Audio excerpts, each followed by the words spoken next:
Welcome to the Human Perspective. Today is a great day. It's the celebration of the Americans with Disabilities Act 30th anniversary this month. And it's also my privilege to interview Andraea Lavant. I met Andraea Lavant in, I think, 2000 or 2008, as I was crossing a street going to my office, and Andraea was stuck in the street. Do you remember that? I remember it very vividly. There she was, wheelchair not working right, and we were trying to figure out what to do. Yes. And so I helped link her up to the company that did my repair work, right? Yes, and I had no idea who Judy was. Nor did I know who Andraea was, because you were new in town, right? Right. I had just moved to DC. From where? From Tennessee. Tennessee. Where are you originally from? I grew up in Kentucky. Yeah. And you had come to DC to do what?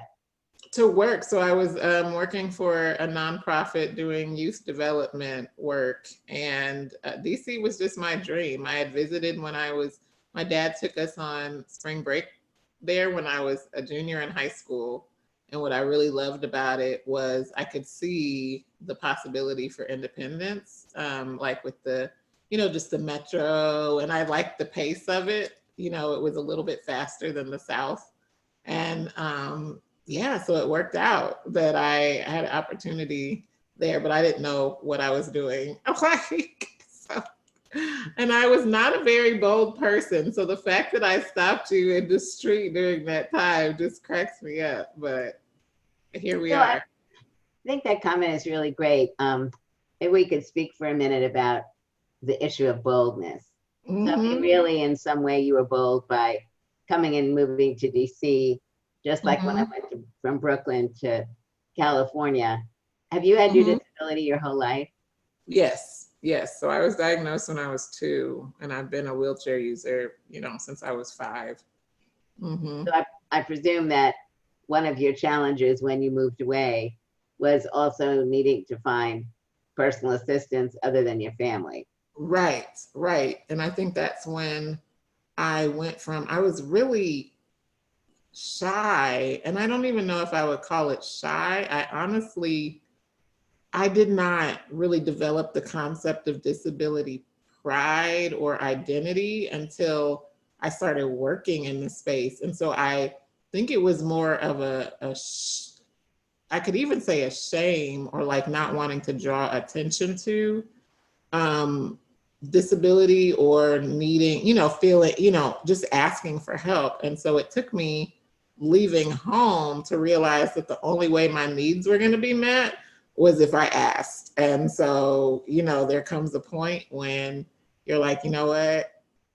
I don't care. I need help. So let me ask, and what we've learned now, I think, is the concept of interdependence, and how we really can, be there for one another. It doesn't mean that, there's anything, like, we're better together. And that's what I've learned along the way.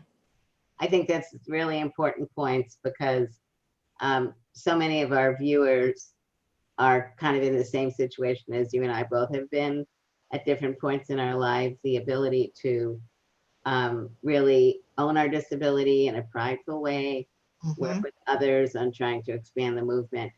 But there really is something, in my view, which is different when we have to go out and ask for assistance. Yes. For personal needs. Yes, absolutely. And that, it's a journey. It's a journey when you're going from people that kind of automatically know what you need, to identifying what you need. You know what I mean? And it's been, almost 20 years since I left home, and I still, with each new PCA that I have, do things a little bit different based on the one before, because I learned something, I learned something along the way. I definitely know. So why is the Americans with Disabilities Act important for you? Oh my goodness. My mom tells this story of how, growing up, there were things that I would say that I would want to do. I want to ride the bus. I want to, I want to leave home. She instilled certain things in me, just like, it was like when you turn 18, you got to leave. And what she told me later on in life was that she honestly, based on her experiences, and of course she grew up, in the 60s and 70s, that she didn't honestly think those things were possible based on what she knew, but she didn't tell me any For different. you. Right. And so what's amazing is that I those are things that I was able to do. And I was able to do those things because of the ADA. And yeah. Give us some examples. So I remember riding the bus when I was, I had a summer job in Louisville. And I was so nervous because, again, this was at a time when I was, I didn't want to draw attention to my disability. I didn't want to, when they have to take time to put the ramp down and all that. But there was a bus stop, and I was working downtown, and my mom told me, she showed me how to get on and where I needed to get off. And I didn't realize then what a privilege, really that was, based on the fact, not that we didn't deserve it, but quite frankly, that 10 years before, even just 10 years before, that wouldn't have been, an option. And so I look back now and I think about how I am now riding a bus, and I'm like, I don't care how long it takes. I don't care if all of y'all have to move. I deserve to be here, We should do another story on buses, because the first time I rode on an accessible bus, like you, I was really nervous. Mm-hmm. And what happened was the lift on the bus broke. Oh gosh. And everybody had to get off the bus. And I was just so appalled. Yeah. And the driver says to me, you know what? Buses break down for lots of reasons. Don't worry about it. And that That's was good. empowering. That is so good. Yes. I'm so grateful for the flip down ramps these days, because yes, back in the day, yeah, when I first moved to DC, that used to happen a lot. So you've had a number of jobs, but if we could focus right now on the work that you're doing with the Impact Campaign for Crip Camp, could you tell us briefly what that is? Sure. So my role is impact producer for Crip Camp, which is a Netflix film that you're in, and it's amazing. You should all watch it. Yes, if you haven't seen it, first of all, yeah, I don't understand, but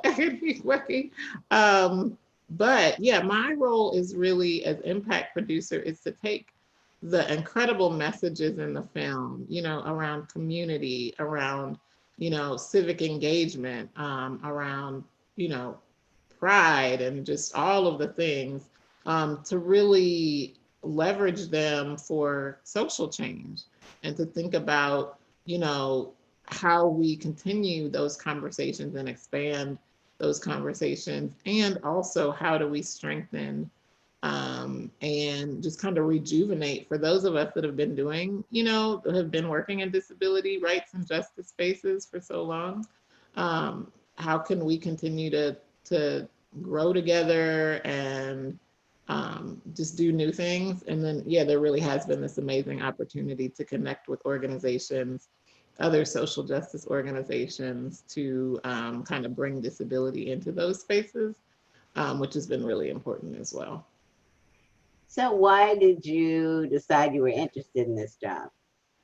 Well, so many reasons. Number one, what I love about my work is the opportunity to bring lived experience and professional experience together. So obviously, disabled Black woman. And my background and interest is in communications and outreach, and just getting out a word effectively. And more so, it really has been to bring disability into conversations where we haven't, either that, not that we haven't sometimes, but where there's more work to be done. Yeah, bringing disability into spaces where there's more work to be done. And so that's what I was really excited about.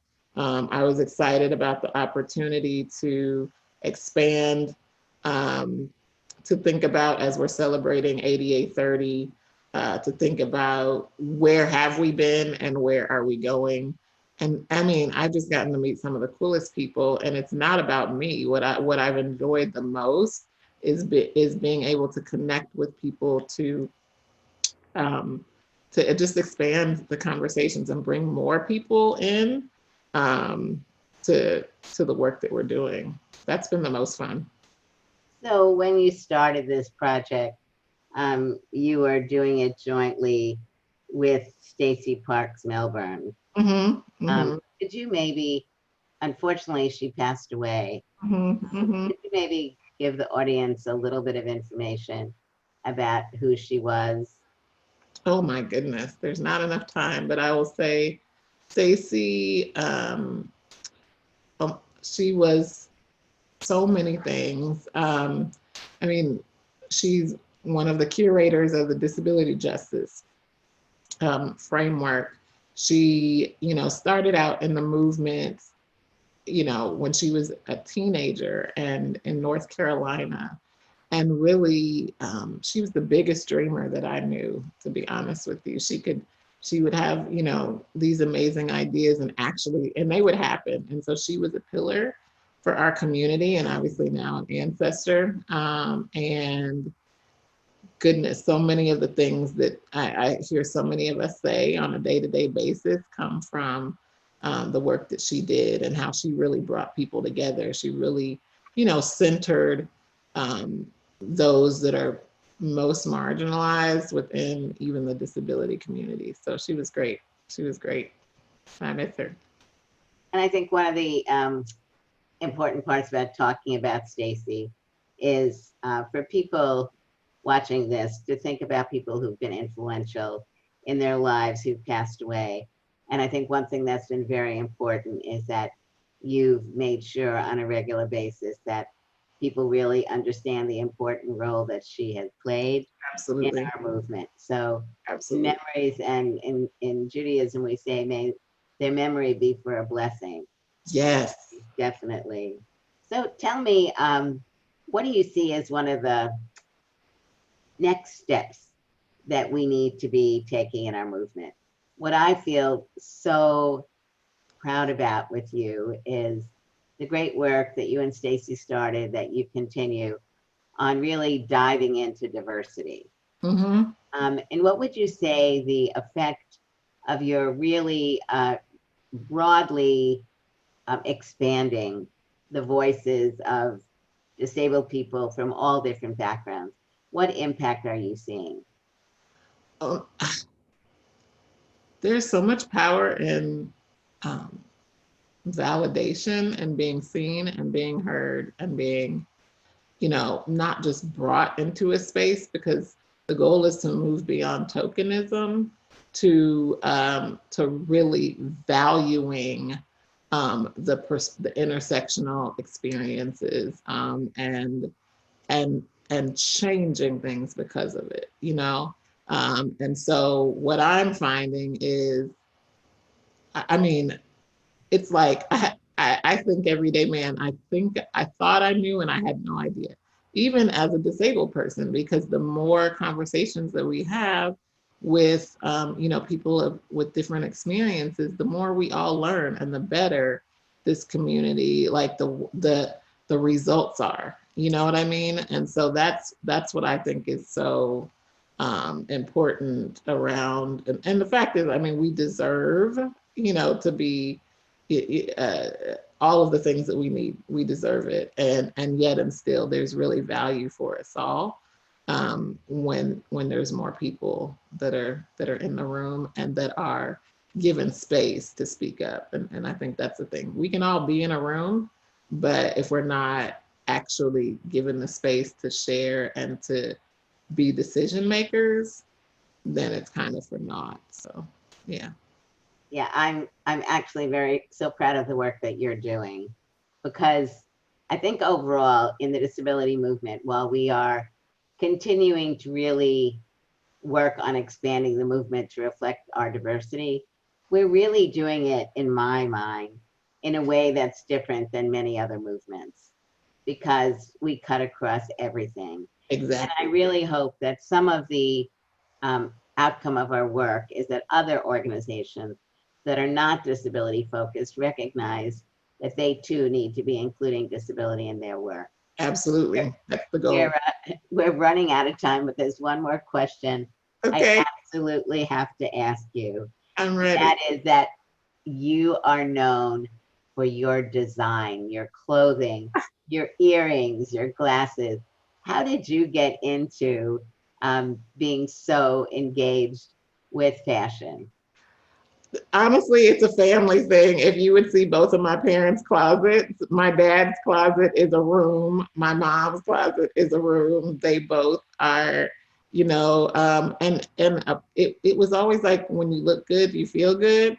And I know we don't have much time, but I must say that I've evolved in my thinking. When I was younger, I used to do it to try to compensate for what I felt like was a detriment, which was, that, okay, there's disability. And so I need to look good so that people will pay attention to the fact that I look good and don't see disability. And that's definitely not where I'm at anymore.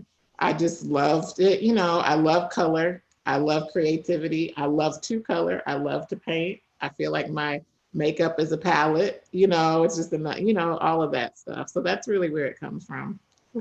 Well, you shine as a leader, as a spokesperson, but I have to say, I always want to look at your clothing. Uh, Because as you said, now that we're dressing for ourselves and others and yeah, not to hide who we are, exactly. also so powerful. Exactly. So I really, really want to thank you, Andraea, for the fantastic work that you continue to do and the great leadership role that you're playing with the Impact Campaign. And I look forward to continuing to work with you. And I'm so grateful. I So just want to tell the audience I'm fidgeting because I got a new wheelchair seat and it's still not working right. And my left leg is falling asleep a well, little I've been there. I know bit. how it goes. So for those of you who are wheelchair users and get new seats, you understand what we're talking about. Thank you all very much for listening. Yes. Thank you again, Andraea Lavant. And we'll be putting information up about how you can get more knowledge about what the Impact Campaign is doing. Have a Yeah. good day and happy 88th, 30th anniversary. Yes. Bye. Happy Till next time. 88. Bye. Thank you. Thanks.